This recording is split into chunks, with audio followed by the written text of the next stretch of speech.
آزمائش جانتے ہو، تمہیں آزمائش میں ڈالنے سے پہلے وہ تمہیں آزمائش سے نکالنے کا وسیلہ بناتا ہے۔ حضرت عثمان رضی اللہ تعالیٰ عنہ۔ حضرت عثمان بن عفان وہ نورانی روح جس نے اسلامی تاریخ کے نوادرات کو اپنی طرف متوجہ کیا۔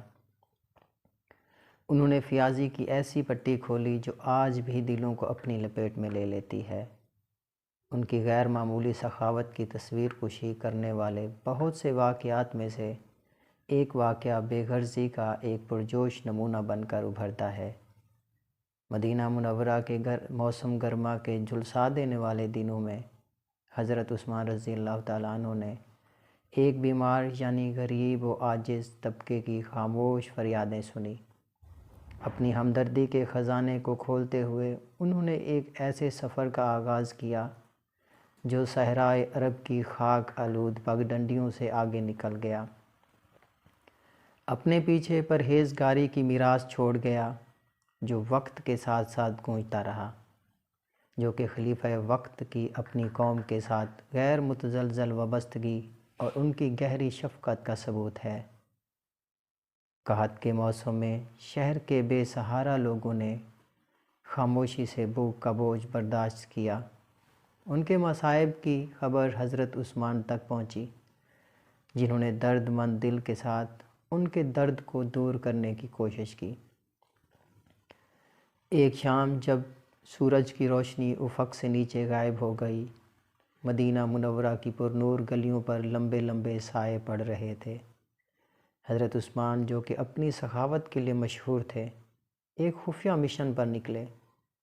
رات کی گمنامی میں لپٹے ہوئے وہ شہر کے تاریک کونوں سے گزرے، ان لوگوں کی تلاش میں جو سب سے زیادہ بوجھ اٹھا رہے تھے۔ رات کی خاموشی میں حضرت عثمان نے ایک خستہ حال پناہ گاہ دریافت کی، جہاں ایک کمزور بیوہ اپنے بچوں کے ساتھ رہتی تھی۔ ان کی کھوکھلی آنکھیں ان کے حالات کی سختی کو ظاہر کرتی تھیں۔ اپنی شناخت ظاہر کیے بغیر حضرت عثمان رضی اللہ تعالیٰ عنہ نے ان کی دہلیز پر اناج کی ایک بوری چھوڑی، جو کہ اس خستہ حال گھر کے لیے سکون کا ایک خاموش نذرانہ تھا۔ جیسے ہی اس بیوہ خاتون نے اپنے گھر کی دہلیز سے باہر قدم رکھا تو اسے اس غیر متوقع فضل کا پتہ چلا جو حضرت عثمان نے اس کی دہلیز پر چھوڑا تھا۔ اناج کی بوری دیکھ کر بیوہ کی آنکھوں میں آنسو آ گئے۔ احسان کرنے والوں سے بے خبر اس نے اس غیبی فرشتے کے لیے دل سے دعا دی جس نے ان کی خاموش فریاد کا جواب دیا تھا۔ سخاوت کا یہ پوشیدہ عمل بیوہ کے گھر سے باہر تک پھیلا ہوا تھا۔ حضرت عثمان رضی اللہ تعالیٰ عنہ نے اپنے رات کے کاموں کو دہلیز پر چھوڑ کر سوکھی بے سہارا روحوں کی پیاس بجھاتے رہے۔ شہر اپنے نئے ملنے والے راحت کے ذریعے سے غافل تشکر کی سرگوشیوں سے گونج اٹھا۔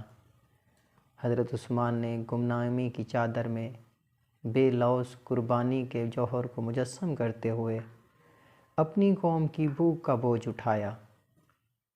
برسوں بعد جب بیوہ نے اپنے پوتے پوتیوں کو یہ واقعہ سنایا تو اس نے اس پردہ پوشی کے بارے میں بات کی جس نے انہیں بھوک کے چنگل سے بچایا۔